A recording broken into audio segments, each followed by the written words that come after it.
قدرتی آفات فرعون کے دور میں بھی آئیں، کیا ہمارا آغاز ہو چکا ہے؟ فرعون نے جب ظلم کی انتہا کر دی تو اللہ نے موسیٰ کو بھیجا۔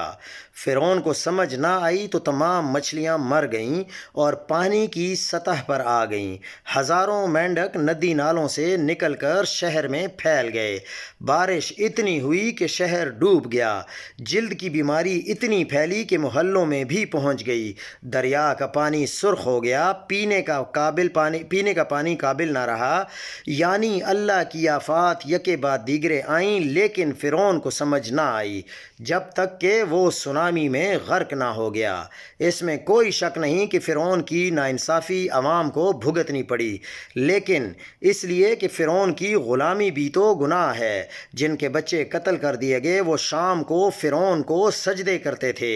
پاکستان میں اس سال ایسے اولے پڑے جو پاکستان کی تاریخ میں کبھی کسی نے نہ دیکھے نہ سنے۔ اسلام آباد میں ہزاروں گاڑیاں تباہ ہوئیں۔ پاکستان میں ٹورزم کی تاریخ میں اتنی اموات نہیں ہوئیں جتنی اس سال ہوئیں۔ پورا خاندان کوسٹر میں حادثے کا شکار، 16 بندوں کا خاندان دریا کے بیچ میں امداد کے انتظار میں دریا برد ہو گیا۔ آسٹریلیا سے آئی فیملی کار کھائی میں گر گئی۔ بابو سر میں درجنوں گاڑیاں پانی بہا کر لے گیا۔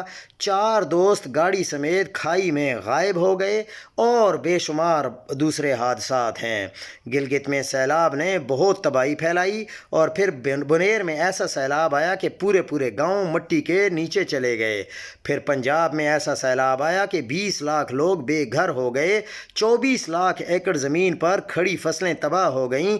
زلزلوں کے جھٹکے بھی آ رہے ہیں۔ سبزیاں، کاٹن اور دوسری فصلیں تباہ ہو گئیں۔ اب مہنگائی کا طوفان آئے گا۔ ٹیکسٹائل انڈسٹری کو کاٹن امپورٹ کرنی پڑے گی۔ امریکہ کا 16% ٹیرف الگ ہے۔ ایکسپورٹ کم ہوگی۔ سیلاب کے بعد جو بندوں کی تعمیر نو، دریاؤں، نہروں کے کنارے اور انفراسٹرکچر کی بحالی کے لیے فنڈز چاہیے ہوں گے۔ بیرونی امداد بالکل نہیں آئی اور نہ آئے گی، کیونکہ دنیا کو شک ہے کہ ہم امداد کھا جاتے ہیں۔ 20 لاکھ لوگ اپنے گھروں کی مرمت اور تعمیر کیسے کریں گے؟ ان کا کاروبار تباہ، مویشی تباہ، مزدوری ختم، انہیں تو کھانے کے لالے پڑے ہوئے ہیں۔ غربت میں مزید اضافہ ہوگا۔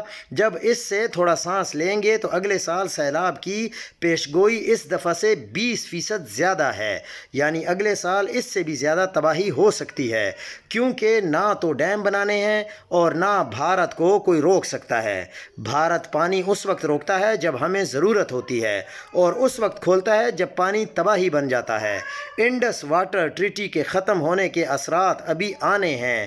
بلوچستان کے عطا اللہ مینگل نے تو خطرناک اجتماعی دعا کرا دی تھی، لیکن ہم دعا گو ہیں کہ اللہ پاک کو محفوظ رکھے، ہمیں پاکستان کو محفوظ رکھے اور عوام کو بھی محفوظ رکھے اور انصاف کا بول بالا ہو، لیکن یہ نظر بہت مشکل سے آ رہا ہے۔